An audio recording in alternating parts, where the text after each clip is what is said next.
Hello, everybody, and welcome to episode 115 of I Wish You Were Dead, a podcast about things that used to be alive.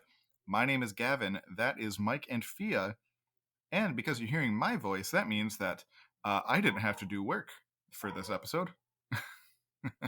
Yeah, You're still going to be the one editing it, but yeah, we'll give you that. Sure. So last episode we weren't sure who was going to be the main host for this episode, since I'm currently recording this in California. I'm sort of on vacation. I say sort of because my in-laws have, had me do some things around the yard, but, it is, that's married life for you. It's part of what you get. Exactly. But yeah, so I'm excited to be out here for California, or in California. We're here for another week at the time you all are hearing this. But yeah, so because I'm the one talking at the beginning, that means I'm not actually doing the episode. And this is going to be Mike Takes the Wheel, Volume 11? Question mark? We'll see. We'll see when I do the uploading. You, dear listener, already know this because you've seen the episode title, but we do not know. Yes, that is absolutely correct. I am currently having a mojito, so I'm not looking. Woo! I'm jealous. You've already started, man. All right, so and I'm 3 hours behind July you guys. 3rd. Yeah, we're recording this on July 3rd. Yeah. Right now, so what's going to happen is we're going to do this recording. It's going to be a quick one today, and then I'm going with some friends, and who knows when I wake up. But it's America's birthday, and this is a big deal. So yeah, sure is. Or it's almost America's birthday. You get a pregame the birthday. Sure. it's like a birth week. But yeah, so I guess with a little bit on what Mike and I are up to, what are you up to, Fia? I am grinding. It is less than I think 26 days until I defend my thesis. Woo. And I am stressed. Yeah, I bet. So we're not going to be celebrating much of the 4th, but that's okay, because I did go get to see my family last week, and then nice. I also went to Florida for a quick trip because my boyfriend Andy had a job interview that hopefully we'll hear back from soon. Nice. Yeah. Good luck with you guys. Thank you. But yeah, that's what's been up with me. Nice. So if you want to, now we'll start getting into the episode. So let's keep some house, Fia. Of course, as always, don't forget to rate the show on whatever platform you listen to us, and to follow us on Twitter, Facebook, YouTube. Give us feedback about the show and any future topics you would like to hear on the pod. And if you would like to be a guest on the show, be sure to fill out the guest form, and all of that stuff can be found in the show notes. And Gavin, what is going to be our next episode topic? That's a wonderful question. I had a feeling as soon as you started asking that, I'm like, I know where this is going. No, as soon as you started, I was like, yeah, you know what? I definitely haven't thought about that yet. Yeah, that is okay. So we will. Surprise. We'll see. It'll be a surprise to all of us in 2 weeks' time. That's good. Very good. We love a surprise. Absolutely. So in lieu of Today in History, because I feel like that's going to be most of what Mike is talking about for his main portion of the episode. So I'm going to do a little paleontology news because there's some neat stuff, some actual good science about Megalodon, everybody's famous or favorite giant shark that lived a few million years ago. There's some good science, not just people being like still exists now. No. I would like to believe that, though. Some people would really like to believe that. Yeah. I don't understand why people would want to believe that, personally. Because it's evidence of it's epic, and like you're being lied to, and like that, it's cool to believe that stuff, even if it's absolute garbage. It's like mermaids. No, I disagree. Okay. Anyway. Yes. Anyway, so megalodon, for anybody who might not know what megalodon is, that is technically Ototus megalodon. Megalodon is the species name, but it is the giant shark that lived from about 23 million years ago to 3.6 million years ago. So it's not like it's went extinct recently. It's been a few million years. Um, but giant shark, reaching like minimum estimates are somewhere around 15 meters or getting close to 50 feet long, relative to like a large great white shark today is like 20 to 25. Um, but there's some interesting research that came out recently, about a week and a half, 2 weeks ago, that suggests that megalodon was partially warm-blooded, Whoa. which is neat, which is not all of that surprising to me. So anybody who doesn't know why that might be news, fish in general are considered cold-blooded, much like many reptiles are. Uh, they generally don't tend to, generate their own internal body heat. They just sort of get their heat that they use for, digesting food and stuff like that from their environment. With things like lizards, they sit on like a nice hot rock and absorb heat that way. In fish, a lot of the time they are just like adapted to whatever environment, or like temperature they live at. Or they can move up and down through the water column because the surface of the water tends to be warmer than the bottom or deeper waters. Um, but with larger organisms, they just retain heat a lot better. It's some sort of, I think I've heard it called like thermal momentum, where it's like it's harder to cool down, a big object than it is a little object. And so things that are large tend to just be warmer than their environment because they just retain heat a lot better.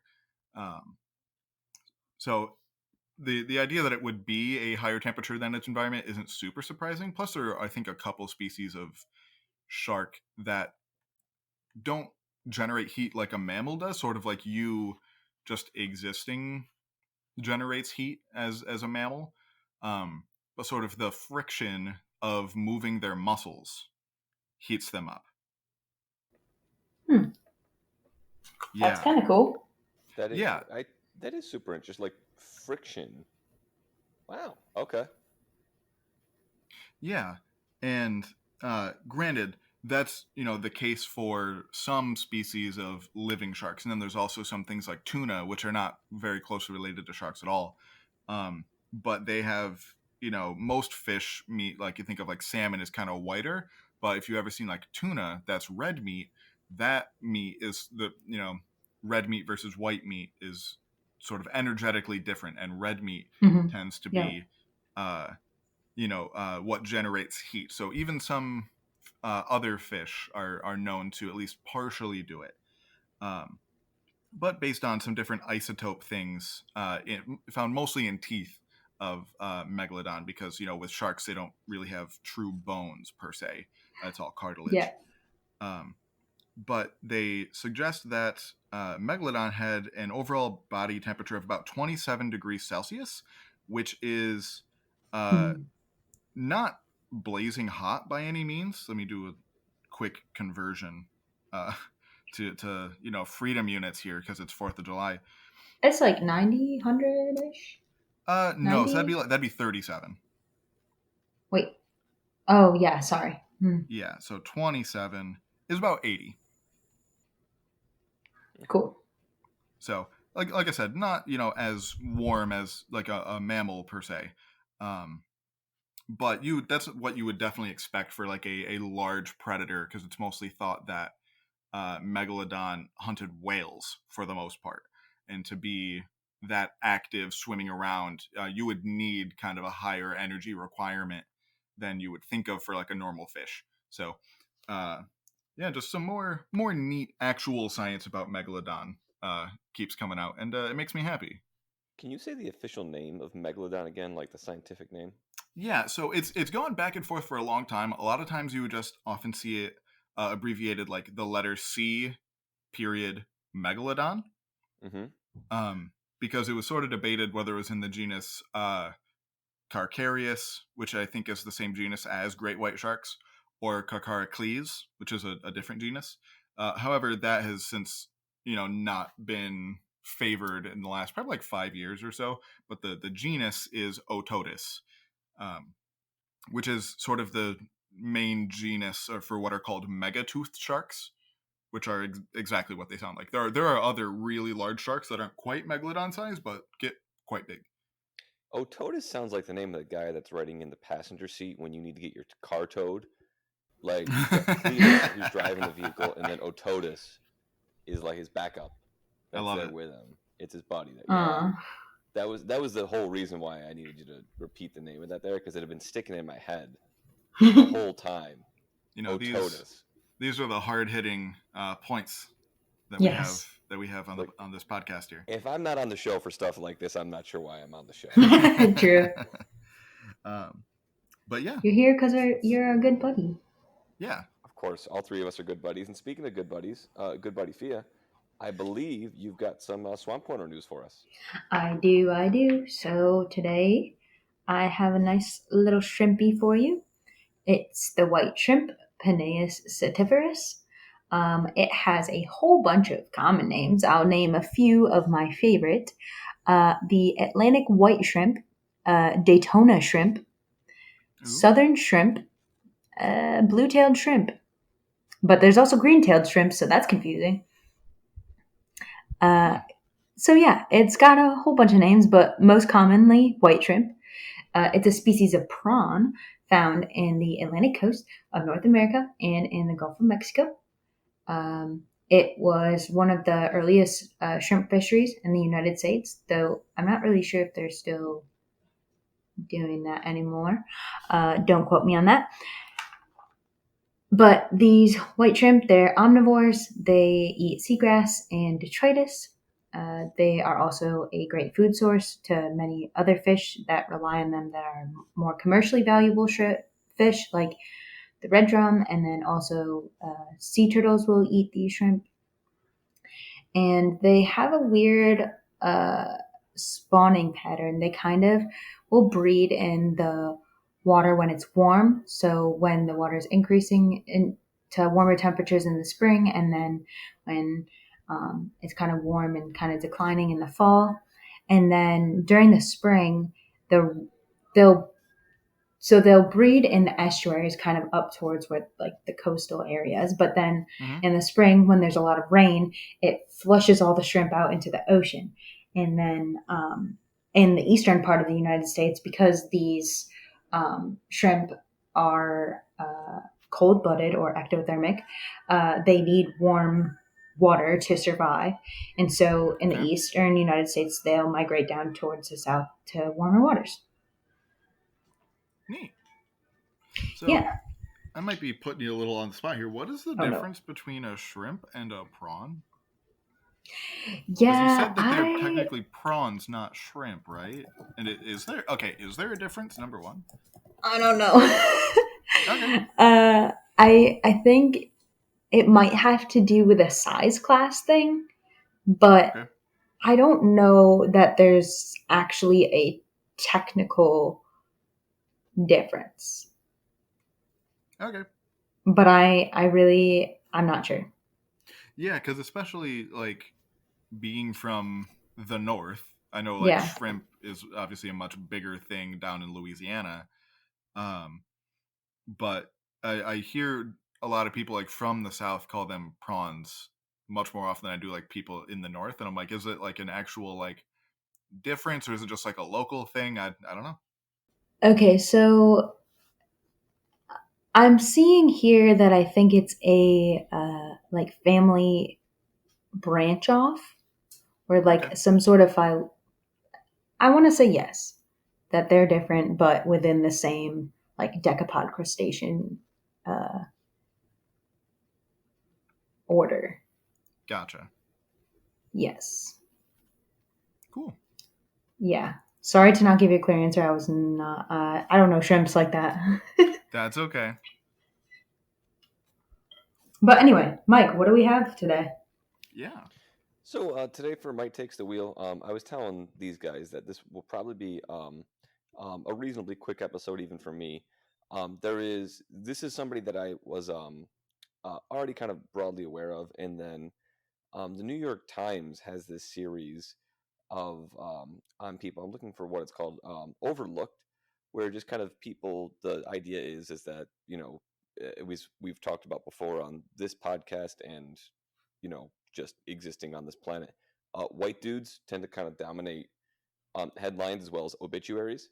And they've got this cool series here where they kind of look at people that don't fit into the white dude model and kind of write up, if not necessarily obituaries, then kind of mini biographies of people that were not white dudes that kind of deserve more notice. And so the New York Times wrote up this woman a couple of years ago, and I'm also going to be quoting quite a bit from her Wikipedia page.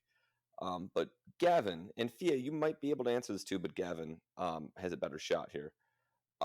Do you know what a fascination of mine has been over like the last 3 or 4 years? I mean, I feel like you've had a lot of them, buddy. Yeah. I've had several of them, but this is something that we have talked before about. Even on the podcast, we have talked before about this. So if either one of you can guess the fascination I'm thinking about. Is it baseball? It is not baseball, although great guess. The outdoors. Okay, so you are the mountains. The mountains, hiking. We are getting closer. Yes, it is very much related to this. The Appalachians. So the Appalachian Trail is something that I've been kind of fascinated with for the last 4 years. Or being that I kind of live there now, I'd be remiss if I didn't actually pronounce that Appalachians. I believe that is how the locals pronounce it. Well, the locals can pronounce it however they want. I can barely spell Appalachian Trail. I'm certainly not going to be able to pronounce it Appalachian for the duration of this episode. So the Appalachian Trail, for those of you that don't know, it's roughly a little over 2,000 mile hiking trail that goes from Georgia to Maine in the United States. And it was conceived in like the 1920s or so. And when it was first put together, it wasn't a whole lot of anything. There are a number of books about kind of the creation of the Appalachian Trail. If anybody here knows anything about long distance hiking now, there are videos and apps on your phone, and trails are oftentimes pretty well maintained, and you have GPS. Like, it is a kind of well defined thing to do now. And many of kind of the famous people in long distance hiking are still alive, and in many cases, like quite young, and still alive. But what I want to talk about today is the first woman to ever do what's called through hiking the Appalachian Trail, which means this woman walked from Georgia to Maine. I believe that's the way she did it, from Georgia to Maine, without taking any stops. We're going to be talking today about a woman who was born Emma Rowena Caldwell. She married and became Emma Gatewood, and she is best known as Grandma Gatewood. And so I'd just like to quickly give you a biography of Grandma Gatewood. Cool. So she was born to a family of 15 children in Ohio. Oh, geez. Yeah, she was born in 1887. Her father had his leg amputated in the Civil War. Her education ended when she was in 8th grade, but she enjoyed reading encyclopedias and Greek classics, it says here, and she kind of would teach herself about wildlife and plants. That's nice. As best she could. Yeah. And then in 1907, at the age of 19, she married a 27-year-old teacher named Perry Clayton Gatewood, and that's where the name Gatewood comes from. And with Gatewood, let's play a game here. How many children do you think that Perry and Emma Gatewood had? So I want to say less than 15. Yeah, so she was one of 15. I'm going to say 12. So we have a guess at 12. And Fia? 14. Gavin, you were closer. She ends up with 11 children. Okay. Which, I know it's not quite 15, but still. That's a lot. 11 children! Yeah. I mean, that's a lot. Again, for somebody that wants nothing to do with having children, and also would not be responsible for the birthing of said children, that still sounds just nuts to me. 11 children. And pretty soon after, pretty much immediately after, the two were married. She began having children. She was kind of put to work in building fences and mixing cement in addition to regular household duties. And I probably should have put this at the beginning here, but content warning for brief discussion of domestic violence. But this husband was well regarded in the community, a smart man. He was a teacher. Within months after the wedding, though, he would begin to beat his wife, and this was something that continued for the duration of the marriage. Oh. Yes, it was something that was horrible, and she endured it from 1907 until 1924, when he was convicted of manslaughter after killing a man in an argument. Oh, jeez. Wow. Now, you would think, all right, that'd be the end of it. Like, we can just, like, this man goes away for a little while. That's but not how the quite. world works. Nope. He was ordered to pay restitution to the widow of the victim, but his prison sentence was suspended because he had 9 children and a farm to take care of. Oh, God. come on. Yes. And so what year was that? 1920. This is 1924 is when he was convicted of manslaughter. And Emma, she kept a journal and had recounted later in her life about being beaten nearly to death on several occasions. And when this would happen, when he would get violent, if it were possible, she would often run into the woods, and that's where she was able to find some peace and solitude. And I don't mean to romanticize any part of this. That is horrific and awful, but you can kind of see the genesis of why somebody may want to take a 2,000-mile walk in the woods, as it were. Yeah. Yeah. In 1939, after another fight, the man there, Perry, had his wife tried to have his wife arrested and jailed, but after seeing her with, quote, a broken teeth and a cracked rib, the town mayor took her in and found her a job. She was able to file for divorce in 1940, and in 1941, she testified against her husband in a hearing that resulted in the divorce being granted. And this is 1940, a woman filing for a divorce. Right. Again, just imagine how bad things had to have gotten in order for that to be granted. Yeah. Fortunately today, you can just file for a divorce, and like, it's not fun, but you can just do it. Yeah. No one's asking questions. Yeah, right. Versus in well, it depends on what state you live in, actually. It does. It varies by state, and we have some international listeners, and I won't pretend to know all the laws. I'm going to make a blanket statement saying it's at the very least probably not harder to get a divorce as a woman. Yeah. Oh, yes. Now than back then. There was some issues with 3 of her children at the time of the divorce were still minors. And there was contention about who the kids would live with. Eventually, she was able to get custody, and by 1951, all the children were out on her own. And so this kind of brings us to why she became famous. In the early 50s, she was reading a copy of National Geographic magazine that was kind of talking about the Appalachian Trail, and there was descriptions and pictures in it, and it made it sound like something that anyone could do. Similarly to part of the reason why I kind of fell in love with the Appalachian Trail, because it seemed like anyone could do it. And unfortunately, I was not able to actually go out and give it a shot. I didn't even start it.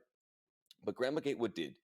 In 1954, at the age of 66, she started up in Maine at Mount Katahdin, which is the northern terminus of the Appalachian Trail, and she started hiking south. A few days later, she got lost, broke her glasses, and ran out of food. The rangers who found her convinced her to return home, but she didn't tell anybody about her failure. The following year, when she was 67 years old, Gatewood told her grown children that I'm going to be quoting pretty heavily from the Wikipedia article here, although I have been doing that, for most of this so far. Okay. At the age of 67, she told her grown children she was going to take a walk. They did not ask where or for how long. They just knew she was resilient and would take care of herself. This time she started earlier in the year, and she started in Georgia, beginning on May 3rd and ending 146 days later on September 25th at Mount Katahdin.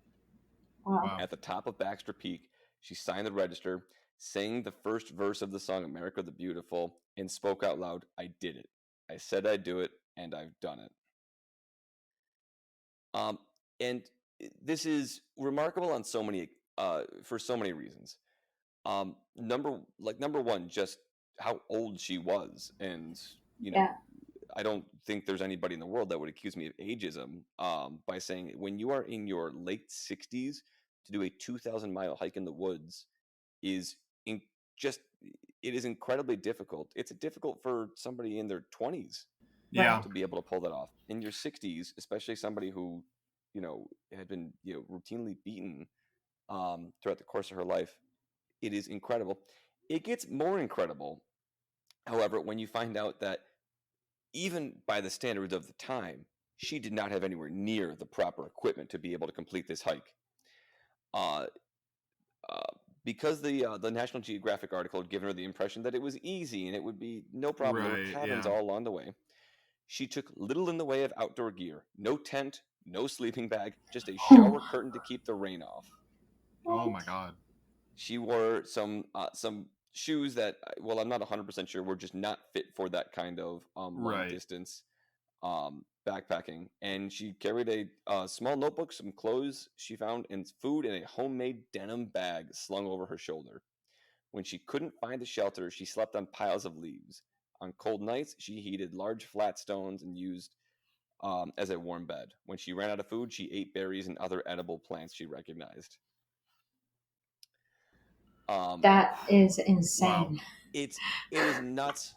As she was hiking, local newspapers kind of like began picking up the story, like Forrest Gump style almost. Oh, It was yeah. this crazy, like started picking it up. And so she, in June, she spoke with when she was in Virginia in an article for the Roanoke Times. She did another when she was in Maryland, and when she was in Connecticut as well. And so this helped her out a little bit because her name was out there, and people would go and kind of surprise her with what's been dubbed trail magic, which is where kind strangers go and set up um, you know things for hikers to find, generally kind of food, water, things of that sort, Yeah. which Right. has become reasonably common on the Appalachian Trail, is my understanding. Particularly around like the starting season for the first couple hundred miles or so. But again, this is with the advent of the internet, and this is years and years later of the trail gaining popularity. Um, this is the 1950s that she is doing all this in. She did this to quote her here before I get to that. After the hike, Sports Illustrated ran a follow-up article discussing her experiences on the trail. She was quoted as saying that based on the National Geographic's article's rosy descriptions, she thought it would be a nice lark. It wasn't, she continued. This is no trail. It's a nightmare. For some fool reason, they always lead you right up over the biggest rock on top of the biggest mountain they can find. Yeah. Which is a hell of a way to describe something that you just spent a whole bunch of time doing. Yeah. They called her a jovial little grandmother in the Baltimore Sun, who conquered the AT. She had been invited on a couple different news and television shows at that point. And you would think when somebody quotes something, I'm YouTube here, my two good friends both know me. I'm rather stubborn and hard-headed. And if I'm going to start something, I'm going to try my What? damnedest to finish it. Yeah, I know. Dear listener, shocked as you might be. But like, if I do something and then I finish it, and at the end I give a quote saying it was a nightmare, it was awful, I might not do it again. Oh, no. Grandma Gatewood thru-hiked the Appalachian Trail again in What? 1957. Yep. Wow. Apparently the trail was in better condition that year. Some local clubs had taken to cleaning up the trail, I'm sure in no small part because of the publicity that she gained for it. She wound up hiking this thing in Oregon called the Oregon Trail, which is another 2,000 miles. And then she became, in 1964, the first person to hike the Appalachian Trail 3 times at the age of Wow. 76. Oh my God. This time she did what's called section hiking, which is kind of exactly what it sounds like. Instead of walking literally from start to finish, which is what she did the first 2 times, that's called through hiking. She did it in sections. I don't have a whole lot of details here on how she broke it up, but she was able to hike it in sections that time at 76 years old. When she was in her Wow. early 80s, she spent 10 or more hours a day cleaning and marking a 30-mile hiking trail in Ohio. Um, into her 80s, she was this dedicated to it.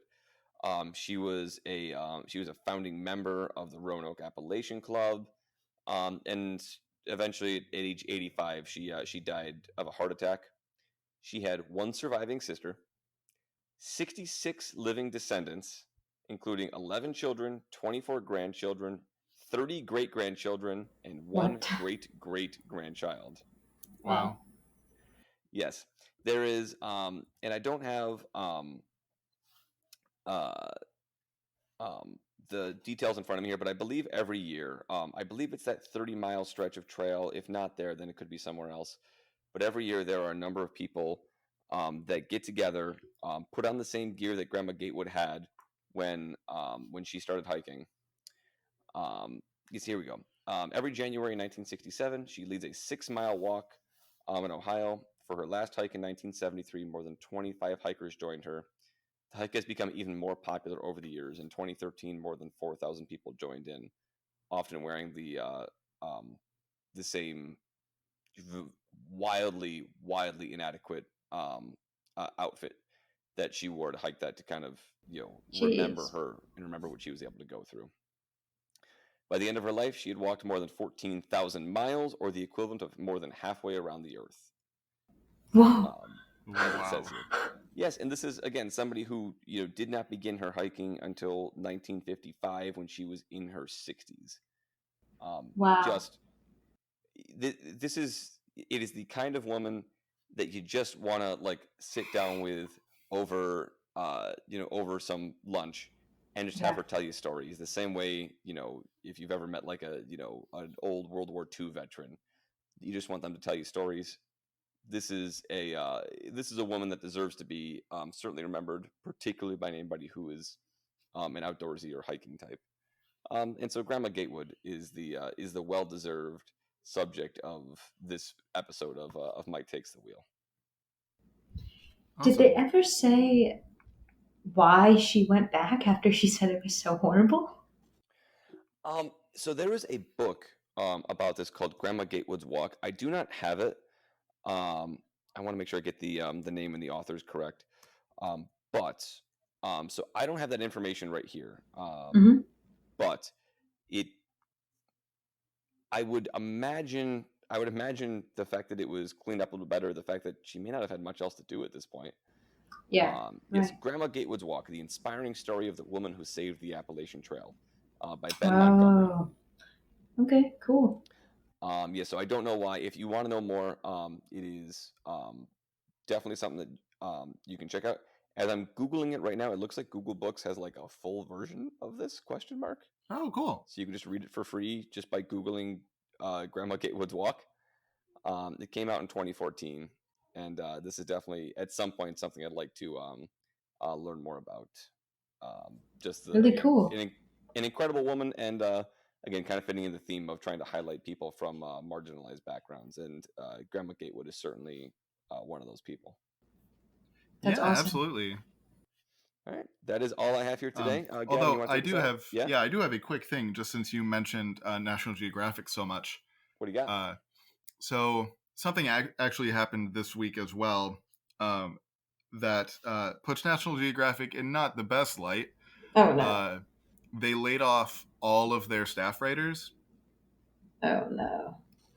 So National Geographic, if you weren't aware, is owned by Disney, Mm-hmm. and Disney in general has had a bunch of layoffs, recently. And so currently, National Geographic has no staff writers, and all of their articles are now going to be written by freelancers, as Hmm. well as they've laid off a good number of their editors, to the point where they only have 2 full-time text editors. This And then, seems like a problem.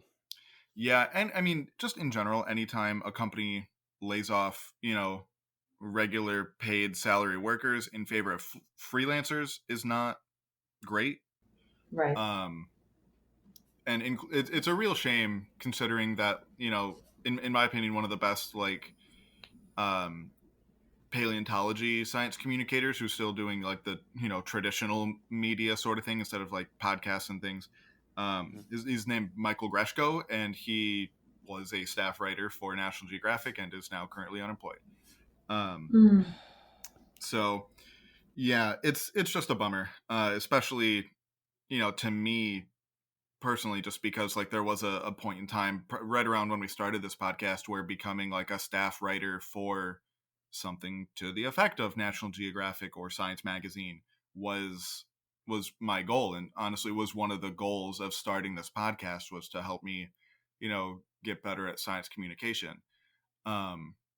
So yeah, I just wanted to point that out, since this was a National Geographic heavy episode. But yeah, just a real bummer. Yeah, that is. Yeah, that was. Well, I tried to get the bummer stuff out of the way at the beginning of the story. I know. I wish that we were ending on something. I wish that I had thought to mention this before we got into the main body of the episode. But that still doesn't take away what was it, Grandma Gatewood? Grandma Gatewood, yes. Yeah, what she did, and I can't wait to at some point. I'm positive I will not do the whole thing. But I think it'd be really neat, now that I know about it, to go to like that section where people do the Grandma Absolutely. Gatewood walk. Right. That'd be really neat. So but yeah, and especially since if the book is just available on Google Books, I'll definitely have to check that out at some point. That came from Googling while I was just while we were talking here, so don't quote me on that, but it looked like it existed. Yeah, I'll look into it, and if it does, there'll be a link in the show notes. Wonderful. Cool. But yeah, thank you all so much for listening to episode 115 of I Wish You Were Dead, a podcast about things that used to be alive. I have been Gavin, that has been Mike and Fia, and we will see you all in 2 weeks. Take care, everybody, and happy 4th of July to those who celebrate.